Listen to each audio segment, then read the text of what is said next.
Hello guys, welcome back to my channel. வீடியோக்குள்ளே போகிறதுக்கு முன்னாடி மறக்காமல் அந்த வீடியோக்கு ஒரு லைக்கை போட்டுருங்க. லாஸ்ட் பார்ட்டில் ஹாஸ்பிட்டல் வந்து பார்க்கும்போது நம்ம ஹீரோவையும் காணோம், ஹீரோயினையும் வீட்டில் காணோம். எங்கே போனாங்க அவங்க ரெண்டு பேரும் அப்படின்னு பார்த்தா நம்ம ஹீரோயினையும் ஒரு இடத்துக்கு வந்திருக்கா. அந்த இடமே வந்து ரொம்ப அழகாக டெக்கரேட் பண்ணி வச்சுருக்கான். அதாவது கிளி கூண்டுக்குள்ளே அடைஞ்சிருக்கிறது இவளுக்கு சுத்தமாக பிடிக்காது. அதை சுதந்திரமாக பறக்க விடணும்னு நினப்பா. அதே மாதிரியான செட்டப் தான் அங்கே பண்ணி வச்சுருக்கான் நம்ம ஹீரோ. கூண்டும் இருக்குது, சுதந்திரமாக கிளியை பறக்க விட்ட மாதிரியும் வச்சுருக்கான். ஸோ அதை பார்த்துட்டு அவள் ரொம்பவே இம்ப்ரெஸ் ஆகிடுறா. அப்போ அவனும் வந்து நின்றுட்டுருக்கான். என்ன ஓம்கார், இதெல்லாம் ஹாஸ்பிட்டல் ப்ராஜெக்ட் விஷயமா பேசணும்னு சொல்லிட்டு கூப்பிட்டுட்டு இப்படி அழகாக டெக்கரேட் பண்ணி வச்சுருக்கீங்க, என்ன விஷயம் அப்படின்னு கேட்டால், ஃபஸ்ட்டு இந்த ஜிலேபியை சாப்பிடு, மற்றதெல்லாம் அப்புறமா சொல்கிறேன் அப்படிங்கிற மாதிரி சொல்லிட்டு இருக்கான். என்னோட ஃபேவரட் ஜிலேபி, எனக்கு ரொம்பவே பிடிக்கும் அப்படிங்கிற மாதிரி சொல்லிட்டு இருக்கா. அப்போனா சாப்பிடு அப்படிங்கிற மாதிரி சொல்லிட்டு இருக்கான். இந்த பக்கம் இவங்க ரெண்டு பேரும் பொண்ணையும் அவனையும் காணோம் அப்படின்னு சொல்லிட்டு குழப்பத்தில் இருக்காங்க. அப்பா கிட்ட இவனும் நீங்கள் வீட்டுக்கு போங்க அங்கிள், நான் மயிராவை தேடி கண்டுபிடிச்சிட்டு வரேன் அப்படிங்கிற மாதிரி சொன்னதும் அவர் அங்கேருந்து கிளம்பி போயிட்டாரு போல். இந்த பக்கம் நம்ம ஹீரோயினி அழகா ஜிலேபி சாப்பிட்டுட்டு உட்காந்துருக்கு. அந்த அழகை இவன் பார்த்து ரசிச்சுட்டு உட்காந்துருக்கான். அப்புறம் நீங்களும் சாப்பிடுங்க அப்படின்னு சொன்னால் அவளோட கையை பிடிச்சி அவனே ஊட்டி விட்டு சாப்பிட்டுக்கிட்டே இருக்கான். அதுக்கப்புறம் என்னடா அனாட்டாக்குன்னு நம்ம ஹீரோயினி அவனோட கன்னத்தில் கிஸ் பண்ணிடுறா. என்னடா நடக்குதுங்க அப்படிங்கிற மாதிரி தான் இருக்குது. அப்புறம் ரெண்டு பேரும் சேர்ந்து டான்ஸ் எல்லாம் வேற ஆடுறாங்க ரொம்ப க்ளோஸாக. அதுக்கப்புறம் வேலைக்கு வந்துட்டு ப்ராஜெக்டை பற்றி சொல்கிறேன்னு சொன்னீங்களே ஓம்கார் அப்படின்னு சொன்னால் நீ கண்ணை மூடு அப்படிங்கிற மாதிரி சொல்லிட்டு கண்ணை பற்றி அழைச்சிட்டு போயிட்டு காமிக்கிறான். அங்கே ஒரு ஸ்க்ரீன் தான் இருக்குது. அதை ஓப்பன் பண்ணி காட்டுறான். பார்த்தவளுக்கு இன்ப அதிர்ச்சியாக இருக்குது. ஏன்னா இவன் வந்து ஒரு ஃப்ரீ கிளினிக் ஓப்பன் பண்ண போறான் போல. அந்த கிளினிக்கை நம்ம ஹீரோயினி தான் டாக்டரா இருந்து பார்த்துக்க போறா போல. ஸோ இதை பார்த்துட்டு இவளுக்கு ஒண்ணுமே புரியல.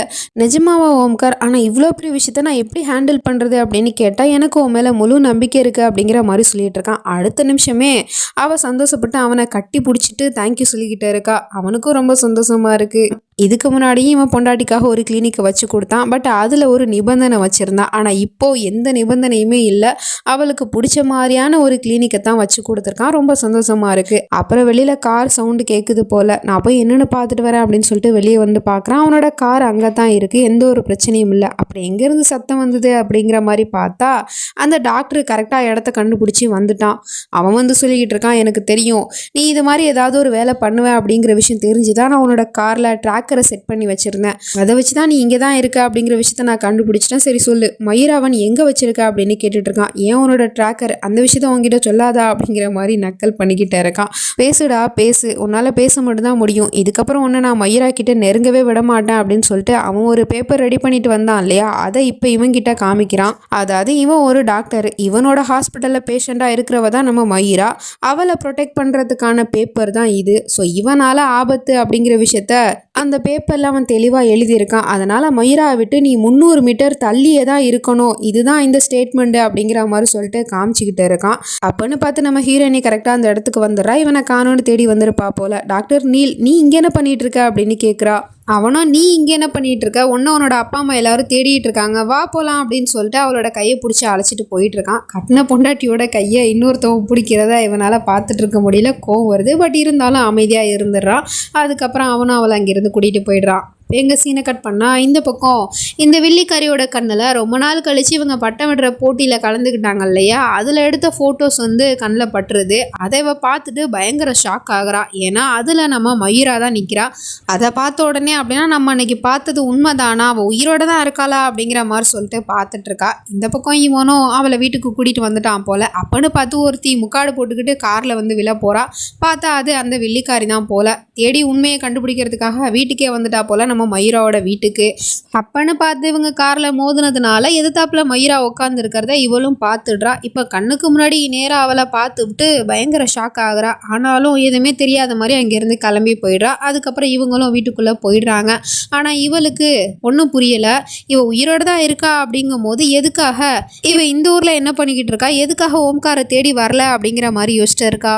அது சமயம் இந்த பக்கம் நம்ம ஓம்கார் வக்கீல் கிட்ட வந்து அந்த ரிப்போர்ட்டை காமிச்சு பேசிகிட்டு இருக்கான். இந்த ரிப்போர்ட்டில் இருக்கிறதெல்லாம் உண்மையா, என்னால் மயிரா கிட்ட நெருங்க முடியாதா அப்படின்னு கேட்டால் அவங்களும் ஆமான்னு சொல்கிறாங்க. அதாவது அந்த பொண்ணுக்கிட்ட நீங்கள் தான் போகக்கூடாது, ஆனால் அந்த பொண்ணாக விருப்பப்பட்டு உங்ககிட்ட வர்றதுனால எந்த பிரச்சனையும் இல்லை அப்படிங்கிற மாதிரி சொல்லிடுறாங்க. அதுக்கப்புறம் நேராக ஹாஸ்பிட்டல் கிளம்பி போனால் அங்கே அவனும் டிஸ்சார்ஜ் ஃபார்மை ஃபுல்லப் பண்ணு அப்படிங்கிற மாதிரி கொடுத்துக்கிட்டு இருக்கான். ஏன்னா இதுக்கப்புறமும் இவன் அந்த ஹாஸ்பிட்டலில் வச்சிருக்க அவன் விரும்பலை. அவனும் இல்லை நான் போக மாட்டேன், இன்னும் எனக்கு உடம்பு சரியாகலை அப்படிங்கிற மாதிரி சொன்னால் நான் ஒரு டாக்டரு. ஸோ என்னை பொறுத்த வரைக்கும் நீ ஃபிட்டாக இருக்க, நீ இங்கேருந்து கிளம்பி போகலாம். நீ இங்கே இருக்கிறதுனால மயூரா கிட்ட திரும்பவும் நெருங்கலான்னு பார்த்துட்டு இருக்கியா, அது நான் இருக்கிற வரைக்கும் நடக்காது அப்படிங்கிற மாதிரி சொல்லிட்டு இருக்கான். உடனே இவன் டக்குன்னு அந்த பேப்பரில் சைனை போட்டு கொடுத்துட்டு, என்கிட்டேருந்து என்னோட மனைவியை உன்னால் பிரிக்க முடியும்னு நினச்சிட்டு இருக்கியா, நீ வேணா பாரு, அவளே என்னை தேடி வருவா அப்படிங்கிற மாதிரி சொல்லிட்டு அவன் இங்கேருந்து கிளம்பி போயிடுறான். இப்போ மார்னிங் ஆகிடுச்சு. காலங்காலத்திலே நம்ம ஹீரோயினி கனவு கண்டுக்கிட்டு இருக்கா புருஷனை பற்றி, அதுவும் பகல் கனவு. அவன் கூட பேசினது, டான்ஸ் ஆடினது, ஸோ இது எல்லாத்தையுமே யோசிச்சு பார்த்துட்டு கனவு திறந்து பார்த்தா பக்கத்துலேயே புருஷங்காரன் படுத்திருக்கான். அவன் சொல்லிக்கிட்டு இருக்கான், நீ என்ன நினச்சி கனவு கண்டுட்டு இருக்கல்ல, அதான் நான் உன்னை பார்க்கறதுக்காக நேரடியாகவே வந்துட்டேன் அப்படிங்கிற மாதிரி சொல்லிக்கிட்டு இருக்கான். அவளுக்கும் ஸ்மைலாக தாங்க முடியலை. அப்புறமா தான் தெரியுது இதுவும் கனவு அப்படின்னு சொல்லிட்டு. இப்போ தான் அவள் கண்ணு முழிச்சே பார்க்குறா. ஒன்றும் புரியாமல் முழிச்சிக்கிட்டே இருக்கா. என்னது இது, நான் இதுக்காக ஓம்காரை பற்றி கனவு கண்டுட்டு இருக்கா, அதுவும் இப்படிலாம் என்னதான் நடக்குது, இதுக்கு என்ன காரணம் அப்படிங்கிற மாதிரி யோசிச்சுட்டு இருக்கா. வேற என்ன, லவ் தான். இவளுக்கு தான் புருஷன் தான்னு தெரியாம தான் புருஷன் மேலேயே 2வது தடவை காதல் வந்துருச்சு. அப்போ பார்த்தா அங்கே அந்த டாக்டர் வந்திருக்கான். உடனே கிளம்பி வா போகலாம் அப்படிங்கிற மாதிரி கூப்பிட்டுட்டு இருக்கான். இவ உடனே என்னாச்சு, ஓம்காருக்கு எதுவும் பிரச்சனையா அப்படின்னு சொல்லிட்டு அவனை பற்றி கேட்கவும் இவனுக்கு டென்ஷன் ஆகுது. அதெல்லாம் ஒரு பிரச்சனையும் இல்லை, அவன் டிஸ்சார்ஜ் ஆகி போயிட்டான், உடம்பு இப்போ நல்லா தான் இருக்குது, நீ வா உங்ககிட்ட ஒரு முக்கியமான விஷயத்தை பற்றி பேசணும் அப்படிங்கிற மாதிரி சொல்லிட்டு அவளை ரெடி பண்ணி அழகாக அழைச்சிட்டு போயிட்டுருக்கான் ஏதோ ஒரு இடத்துக்கு. அங்கே போய் பார்த்தா இவன் ஒரு மெடிசனை சப்ளை பண்ணுறதுக்காக கேம்ப் மாதிரி போட்டிருக்கான் போல். அது நம்ம ஹீரோயினி தான் பார்த்துக்க போகிறா அப்படிங்கிற மாதிரி சொல்லிட்டு இருக்கான். அது மட்டும் இல்லாமல் அதுக்கு ஒரு இன்வெஸ்டருமே கிடச்சிட்டு அவர் ரொம்ப நல்லவர் அப்படிங்கிற மாதிரி சொல்லிட்டு இருக்கும் போதே பார்த்தா அந்த பக்கம் நிறைய பசங்க கூட நம்ம ஹீரோ உட்காந்துருக்குறான். அதை பார்த்துட்டு இவளும் சொல்லிட்டு இருக்கா, ஆமாம் அவர் ரொம்ப நல்லவர் தான் அப்படிங்கிற மாதிரி சொல்லிட்டு. ஆனால் இவன் வேற யாரையோ பற்றி பேசிகிட்டு இருக்கான் போல். இவன் எப்படி இங்கே வந்தான் அப்படிங்கிற மாதிரி முழிச்சிட்டு இருக்கான். அப்புறம் அவனும் அந்த குழந்தைங்க கூடலாம் ஜாலியாக விளாண்டுட்டு இருக்கான். பார்த்தா எது தப்பில் நம்ம ஹீரோயின் நிற்கிறது தெரியுது. உடனே இவனும் போய் பேசலான்னு சொல்லிட்டு போகிறான். அவன் என்னடா ஆனால் இதை பார்த்துட்டு தேங்க்யூ சொல்லிக்கிட்டு இருக்கா.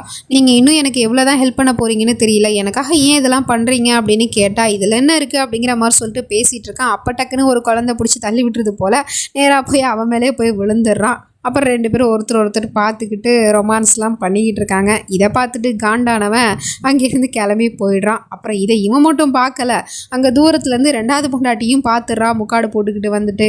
இவங்களை பார்த்துட்டு பயங்கரமாக ஷாக் ஆகுறா. என்னது மயூரா உயிரோட இருக்கா அப்படிங்கிற விஷயம் ஓம்காருக்கும் தெரியுமா அப்படிங்கிற மாதிரி சொல்லிட்டு. அதே சமயம் அப்படி இவங்க 2 பேரும் நெருக்கமாக இருக்கிறதுனால நம்ம ஹீரோயினிக்கு ஒரு சில விஷயம் புருஷனை பற்றி ஞாபகம் வந்துட்டு போகுது. அதாவது அவன் வழக்கம் போல் கொடுமைப்படுத்துகிற அந்த விஷயம் மட்டும் இவளுக்கு பிளர்ராக ஞாபகம் வந்துட்டு போகுது. உடனே இவளுக்கு மயக்கம் வர ஆரம்பிச்சிருச்சு.